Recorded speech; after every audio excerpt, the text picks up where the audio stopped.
começar com a apresentação do grupo C, com os componentes Anderson, Eliane, Giovanni e Silvânia. Sou eu. Resolução de problemas e equações. Resolução de problemas matemáticos. Então, quando nós falamos em resolução de problemas, nós primeiramente nós temos os problemas, né, e as provas.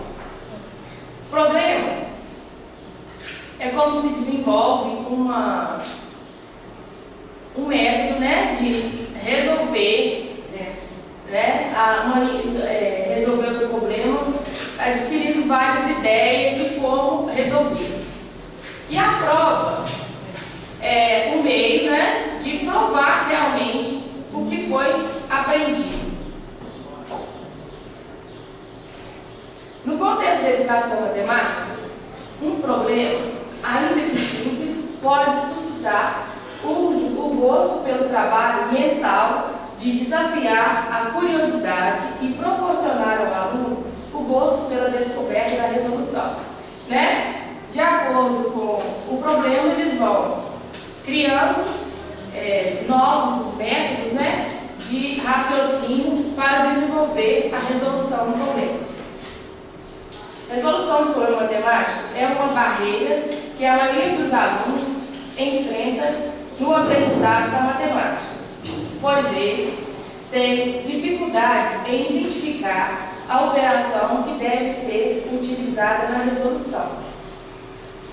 Porque, às vezes, eles têm muita dificuldade em identificar, né, qual operação a ser utilizada, né, qual método melhor de resolver mais facilmente, porque, às vezes, está muito ligado à interpretação do realmente problema. Então, eles têm muita dificuldade.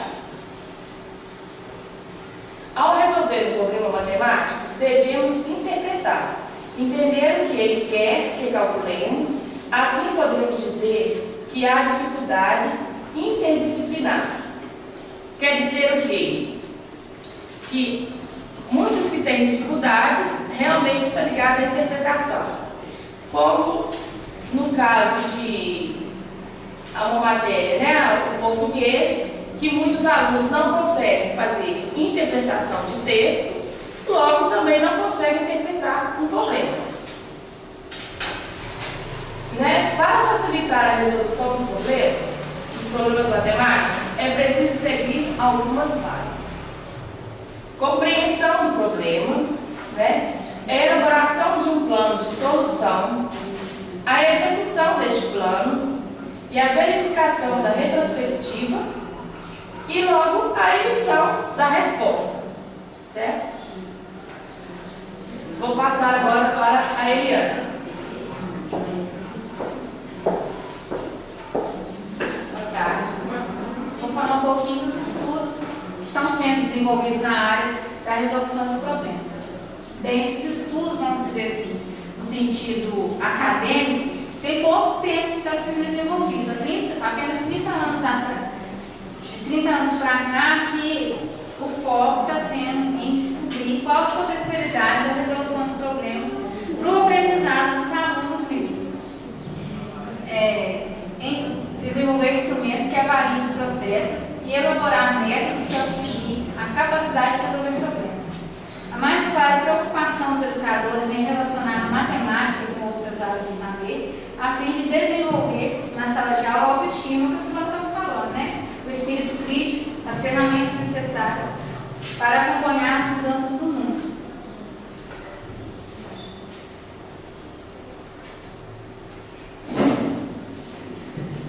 A avaliação da resolução de problemas deve ser feita analisando alguns dados, como já foi. Passou duas.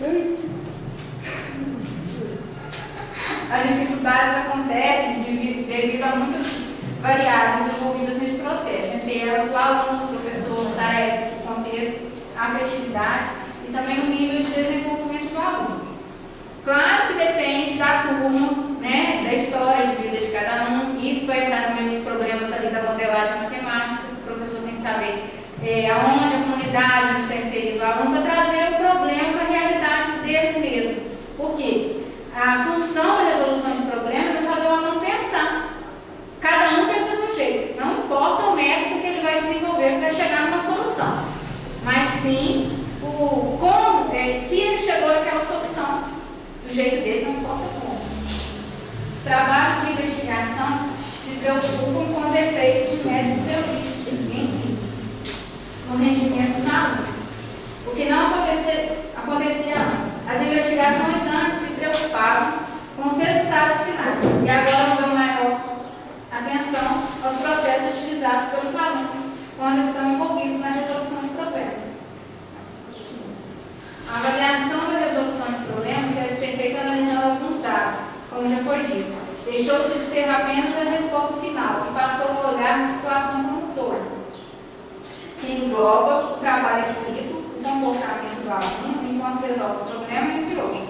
O professor deve estar preparado para tal situação. Aí entra a formação do professor, né? Antes o professor não era formado. Resolução de problemas era só mais uma atividade que se dava para trabalhar no conteúdo em sala.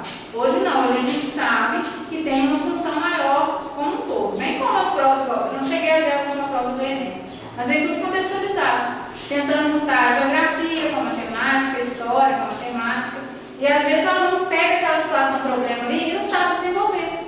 Por quê? Ele aprendeu ali a trabalhar, por exemplo, com ações, né? Mas ele pega um gráfico, por exemplo, ele não sabe colocar aquilo, resolver aquela situação, problema, então que tem na vida real mesmo, né? Lá não, vem, as provas contextualizadas vêm envolvendo tudo, como é que eu vou falar? Questão aí, digital. Atuais, né? Atualizados. E muitas vezes o aluno olha para aquilo e não consegue desenvolver, né? Porque faltou orientação do professor, talvez, da formação do professor mesmo, em saber passar para o aluno como resolver o problema, né? De forma diferenciada. Agora o Anderson vai falar um pouquinho de equações.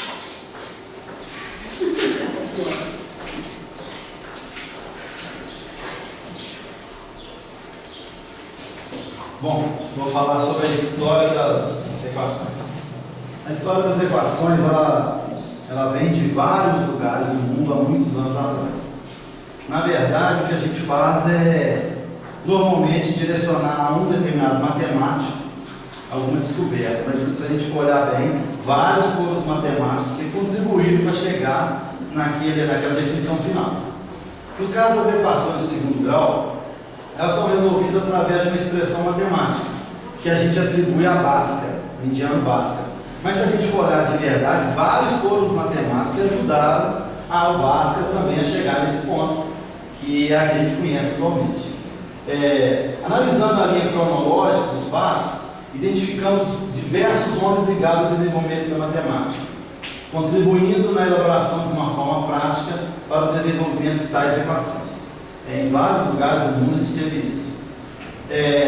A contribuição para se chegar à atual forma de Bhaskara veio de várias partes do mundo, dentre elas os babilônios, egípcios, gregos e por fim os indianos.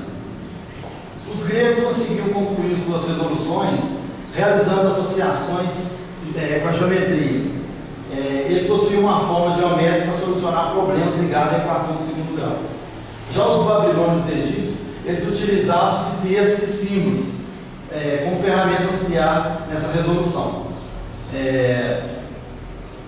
Baseado em tudo isso, a gente também teve, falando dos povos, a gente teve também os indianos, né? Dentre eles, os matemáticos Siddhartha, Brahmagupta e Bhaskara. Eles contribuíram também para o desenvolvimento da matemática.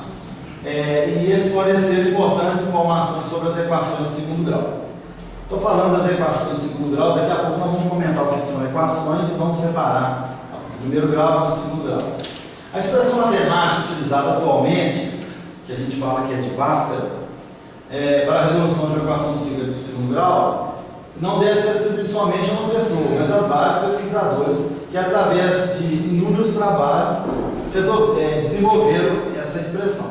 Então, a gente tem esse costume de falar que essa forma é de Bhaskara, mas ele teve um apoio, ele aproveitou vários estudos de outros matemáticos, principalmente os indianos, né, que estavam junto com ele, para chegar nessa forma.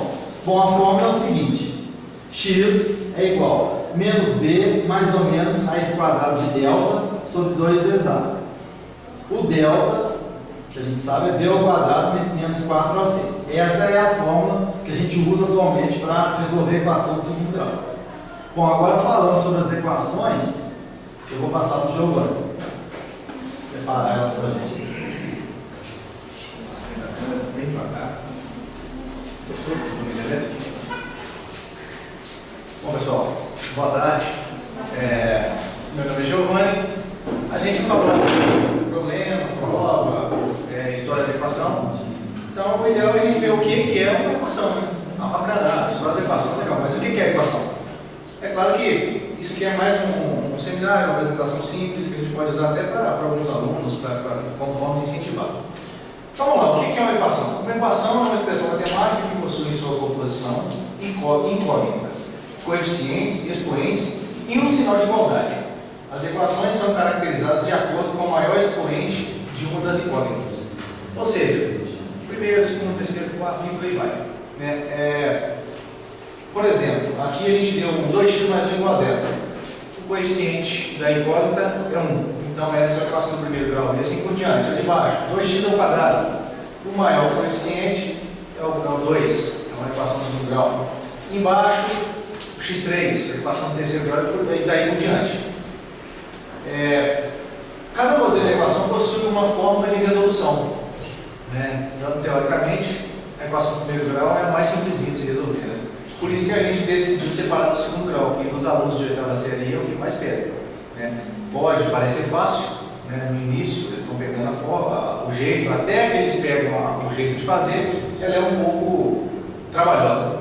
Então, para essa equação do segundo grau, que a gente utiliza o método que a gente chama erroneamente de Bhaskara, a fórmula do Bhaskara. Esse cara levou a fórmula toda, todo mundo trabalhou, o cara vai lá e leva a fórmula, É igual o apresentador de televisão, o apresentador fulano de tal é o máximo, mas quem está por volta ninguém percebe. Então, determinar a solução de equação é o mesmo que descobrir suas raízes, isso é, o valor ou os valores que satisfazem a equação. Aí, por exemplo, a gente pegou a equação aqui, x ao quadrado menos 10x mais 24. Os valores são 4 e 6. Depois da prática, você faz isso sem usar fórmula nenhuma, você já está no sangue. Mas no início, você está aprendendo, se você não usar a fórmula de Bhaskara, vai ser difícil. E aqui a gente só tem um exemplo aqui de, a gente tem os valores 4 e 6, a gente simplesmente tirou a prova deles. Substituiu 4, chegou no valor 0, 0, verdadeiro. Aqui a mesma forma, com 6. Substituiu 6, jogou no lugar da incógnita x, chegou no valor verdadeiro. Aí eu até fiz a gente até fez uma pergunta aqui no grupo, parece fácil, porém, para se encontrar as raízes de uma equação, para quem não tem costume, tem que se aplicar na famosa fórmula do Bhaskara, que é a fórmula que o Anderson mostrou. Aí a gente pegou aquela mesma equação, e ali depois que está no sangue, você faz direto, e simplesmente eu vou aplicando de uma forma simples. Só que a equação do segundo grau não engloba só a parte da resolução. Isso aqui você tem os valores de x para você jogar no gráfico, você vai ter um estudo maior da equação, a parte a parte gráfica, que é uma parte interessante. Se a gente fosse mostrar isso aqui, não ia dar tempo. Então, como é só um pincelado, para a gente utilizar a fórmula do Bhaskara, a gente resolve o delta nos valores que a gente, valor A, valor B e valor C, com os eventos sinais. A gente não consulta nem para não deixar um trabalho grande. Então, jogando isso na fórmula do delta, b ao quadrado menos 4, assim a gente encontra um resultado, joga esse resultado de delta no resultado, na fórmula de cima, que é o menos b mais ou menos raiz de delta, e acha as raízes. Aquela raiz que estava lá atrás, 4 e 6, que o cara tinha achado direto, a gente agora está achando através da fórmula de Bhaskara. E é só fazer o processo inverso para tirar a famosa prova. Então, se a gente for parar para olhar, com a fórmula que os caras ralou a vida inteira para descobrir, até que não fica tão difícil de resolver. É só uma questão de apresentação e costume. Então, isso aqui é o trabalho que a gente tinha que apresentar, um seminário, uma pincelada. Não é tudo que a gente queria falar por causa do tempo. A referência que a gente usou daqui é a resolução de problemas. Se alguém quiser consultar, pode ir lá, que é uma fonte boa de pesquisa. E no mais, bons estudos a todos. Não se esqueçam do mês elétrico. Deixa eu ver.